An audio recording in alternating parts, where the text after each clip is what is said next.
Have you ever wondered what it takes to change the course of history? Can the actions of one individual truly make a difference in the face of overwhelming odds?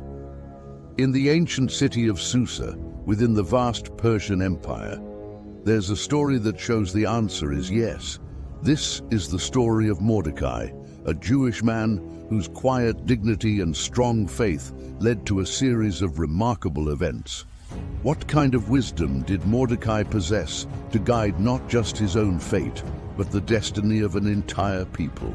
How did his relationship with his cousin Esther become a pivotal element in a royal drama of survival and triumph? Join us as we delve into the story of Mordecai, a narrative of intrigue, courage, and divine providence, where the stakes are nothing less than the survival of a nation. Once upon a time in the grand city of Susa, within the vast Persian Empire, lived a wise and gentle man named Mordecai. He wasn't a man of great wealth or noble birth, but his life was rich with the trust and love of his people, for he was a Jew, deeply committed to his faith and community. This Jew, who was part of the exile from Jerusalem, was not only respected by his community, but also bore a quiet dignity that influenced all aspects of his life. He was a guardian to his younger cousin Esther, whom he had taken in as his own daughter after her parents' untimely deaths. Mordecai loved Esther dearly and guided her with gentle wisdom, preparing her for a destiny far greater than either of them could imagine. Esther grew under Mordecai's careful guidance, blossoming into a woman of beauty and grace. It was these very qualities that eventually led her to be taken into King Ahasuerus' palace, where she was chosen above all others to become queen. Yet at Mordecai's insistence, she kept her Jewish identity hidden, for the politics of the court were as dangerous as they were unpredictable. Mordecai's affection and concern for Esther were evident as he paced daily by the palace gates, seeking any news. From then on, Mordecai would walk every day by the palace gates, hoping for a glimpse or a word from Esther, ensuring she was safe. One day, while sitting at the king's gates, Mordecai overheard a sinister plot. 2 guards were planning to assassinate King Ahasuerus. True to his noble character, Mordecai quickly passed this crucial information to Queen Esther, who in turn informed the king, citing Mordecai as the source.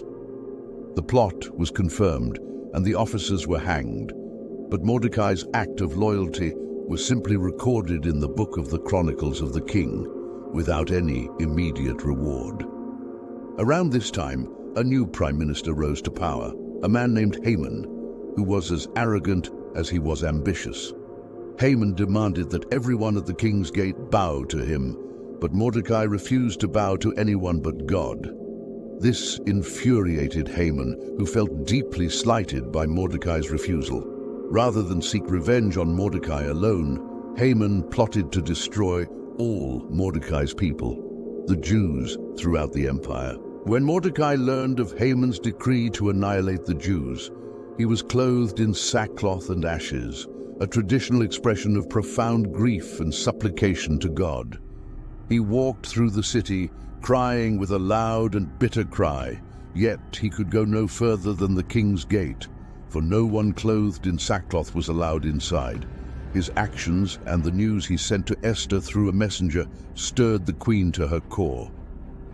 Mordecai also sent a copy of the decree to Esther, urging her to go to the king and beg for mercy and plead for her people, reminding her of her unique position and perhaps divine purpose. Do not think to yourself that in the king's palace you will escape any more than all the other Jews.